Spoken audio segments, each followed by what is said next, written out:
G'day, Tragic here. Sorry, I got a bit of a cold. Shooting this on my phone because, well, I just am. This is like a what's in the box, but it's kind of like a silly one because I've opened it.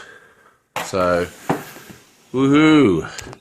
But this isn't actually what I'm talking about. I just did that to trick you. Yeah, that's right. I'm tricky.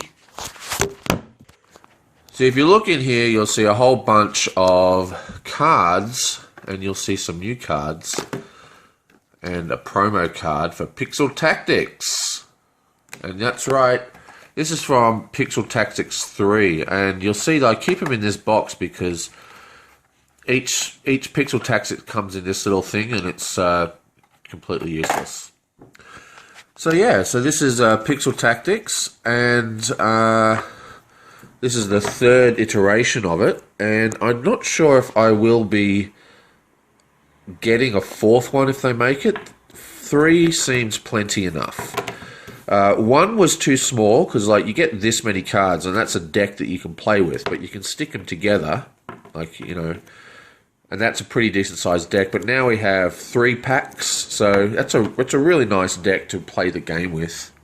I like to just mix up the whole deck. And for those of you who don't know, Pixel Tactics is an extremely cool game that has these massive card variants on them. Basically, your deck appears in... Your cards come out. When you first play, you select a leader. Now, every single card has its own leader, you know, its own variant as a leader with their own special powers. And so when it's playing as a leader, you ignore everything else.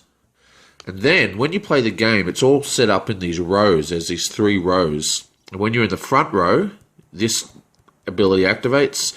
Second row is this ability. Third row is this ability. And this ability here is an event that you can play like an event, and then it goes straight into your discard pile. And there's huge, huge variants, you know. Like, and what's interesting is these packs, they're color-coded. So this is the blue, and this would be the red. And each player has, see, these are the red cards from the set I've already have. These cards are actually, each deck is actually exactly the same. Now, you can mix them up, but I think it's a lot better when every card is the same, because it gives you an idea of what's coming and how the game's going to play. And, you know, I just like to mix up the whole deck. It's got great little art, fantastic abilities, lots of stuff to think about.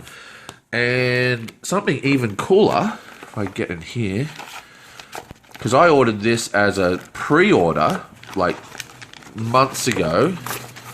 I ordered this as a pre-order, and I also got this at the same time. Oh, check this out.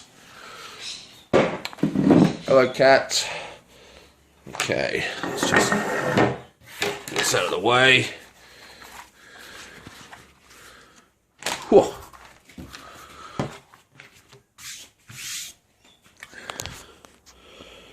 Oh, actually, it probably won't rotate on YouTube.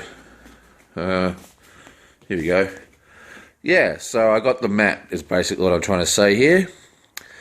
I don't really know what base means. I actually don't know what that is. So you have your deck, you have the discard pile, and base, I don't know what that is for. I think that is where you place... See, some cards, some events you cast are permanent until the end of the next round. And as you see, here goes your leader, and there's your vanguard. Because this is a really fun game, but it's always a real pain. You know, I kind of wish it was actually cut in half. Otherwise, you have to sit very close to each other on the table. Oh, God, I got a bit of a cold. Ah, right.